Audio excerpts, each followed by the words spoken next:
이 한 장의 그림엔 수많은 의미가 담겨 있습니다. 그 의미를 아시겠습니까? 피와 땀, 절망과 굴욕, 환호와 탄성. 이 하나의 그림을 완성하기 위해 들어간 수많은 사람들의 노력, 수많은 사람들이 자신의 취향을 가지고 있듯이 여기 자신의 취향을 숨기지 않고 당당히 공개한 끝에 사람들에게서 인식의 수준을 끌어올린 사람들이 존재합니다. 손가락질 받아도 꿋꿋하게 자신의 의지를 관철하며 혐오스러운 시선을 받아도 꺾이지 않고서 사람들 앞에 나타나죠. 신뢰합니다. 여기 좋은 그림 하나 보고 가시죠. 예술은 언제나 부유한 자들에 의해 지배된다. 왕족, 괴짜, 백만장자, 그리고 수상할 정도로 돈이 많은 펄이. 그들은 어디에나 존재합니다. 어디에나 존재하며 갑작스레 나타나 조용히 한 장의 그림을 던지고 갑니다. 그리고 사람들은 슬며시 그림을 가져간 후 말하죠. 극혐. 응? 이 세상에 존재하는 것들에 대해 말하는 시간. 오늘의 주제 펄이에 대한 잡담 시작합니다. 자, 본격적으로 말하기에 앞서 하나를 짚고 갑시다. 왜 사람들은 자신의 마음에 솔직하지 못하는 걸까요? 마치 야식에 뭐 먹을래? 물어봤을 때 안 먹는다고 했다가 이제 준비 다 해서 먹으려던 찰나에 한 입만을 외치는 것처럼 말이죠. 이런 단순 사례에서도 알 수 있듯이 사람은 자신의 진정한 마음을 알지 못합니다. 막상 싫다고 해도 마주하게 되면 좋아하는 것처럼 손과 머리가 따로 행동하는 것은 지극히 당연하다고 할 수 있겠습니다. 게다가 진실된 마음이란 건 부끄러운 마음과 동일하다고 할 수 있기에 그 마음을 마주하는 건 실로 어려운 일이라고 할 수 있습니다. 자신의 마음을 들여다보고 마주하는 순간 사람은 치가 떨리고 온몸이 극도로 거부하게 되죠. 왜? 다들 이불 속에서 이불킥 하던 기억 하나쯤 있지 않으십니까? 그렇게 후회를 하게 되고 다신 그러지 않겠다고 다짐하죠. 그 다짐의 결론으로 다신 그러지 않겠다는 쪽으로 기울며 결과적으로 현실에서 다신 그런 행동을 하지 않게 됩니다. 남의 눈치를 보게 되고 자신의 생각을 죽이고 마음을 표현하지 못하고서 언제나 마음속으로만 모든 것을 표현하죠. 가면을 쓰고서 현실에 안주하고 자신의 마음을 죽이며 과거의 잘못을 반복하지 않기 위해 살아간다고 할 수 있겠습니다. 하지만 표현하지 못하기에 스트레스가 쌓이고 그 스트레스는 마음의 병이 되어 수명을 갉아먹습니다. 표현하게 된다면 찾아올 책임이 두려우니까요. 때문에 사람이라면 누구나 가지고 있는 마음속에 무언가를 가지고서 하루하루를 살아갑니다. 칼, 총, 폭탄, 그리고 수상한 털박이를 말입니다.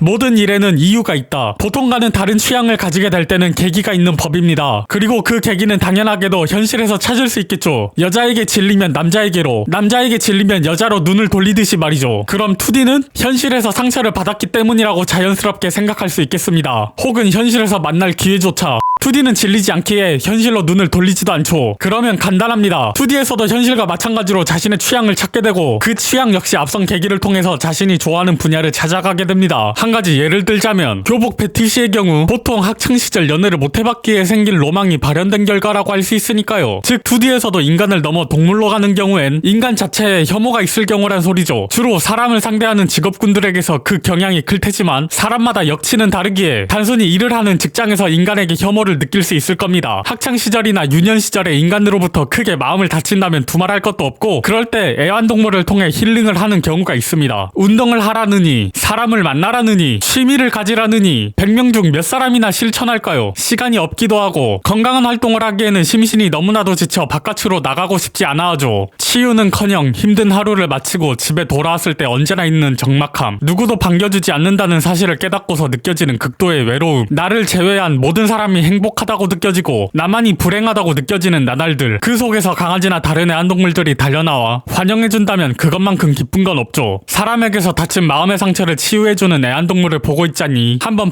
저건 좀 많이 나간 사람들 이야기고 저런 애완동물을 키우지 않더라도 우리는 간접적인 경험을 통해서 마음을 치유할 수 있습니다. 유튜브나 다른 매체들을 통해서 말이죠. 애정을 받지 못하는 팍팍한 현대사회에서 귀엽고 깜찍하고 사랑스럽고 같이 입고 싶고 등등 그 영상들로 힐링을 하게 된다면 한두 번은 그저 보는 것으로 넘어갈 테지만 사람에 계속해서 치이다 보면 힐링의 역치가 높아지는 탓에 점점 무감각해질 수밖에 없습니다. 마치 마약처럼 말이죠. 계속해서 다른 자극을 받기 원하고 어제보다는 오늘보다는 내일 더 큰 자극을 원하게 됩니다. 그렇게 힐링을 하기 위해 조금씩 자극을 받다 보면 닿게 되는 영역이 있으니 도망친 곳에 낙원은 있다! 그 말처럼 입성한 신세계엔 현실에 지치고 상처받은 마음을 품어주는 어머 처음이야?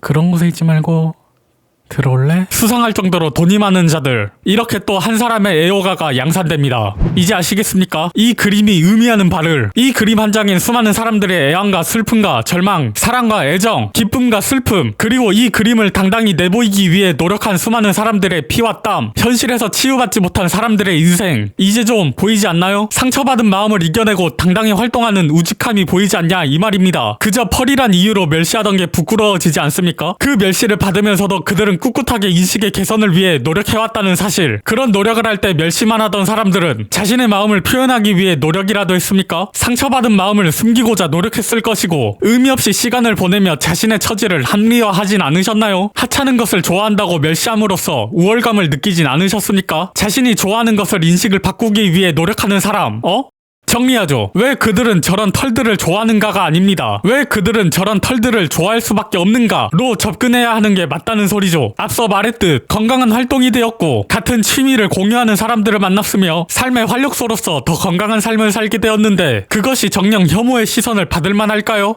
왜 자꾸 이게 그리고 전부 알고 있습니다. 진심으로 펄이를 혐오하는 사람은 없다는 사실을요. 제 아무리 펄이를 혐오하고 또 혐오한다고 해도 글로만 그럴 뿐 사실은 웃으면서 보고 있다는 사실쯤 말하지 않아도 알고 있습니다. 현실에 만족하면서 사는 사람이 이 영상을 보고 있을 리도 없으니까요. 자신의 마음을 숨기지 마십시오. 지금이라도 표현하는 건 늦지 않았습니다. 자신감이 부족하다면 익명의 세계에서 자신의 마음을 펼치면 되는 겁니다. 누군가의 노력의 결과를 단지 다르다는 이유 하나로 혐오하지 않기를 바라며 이상으로 괴담이었습니다.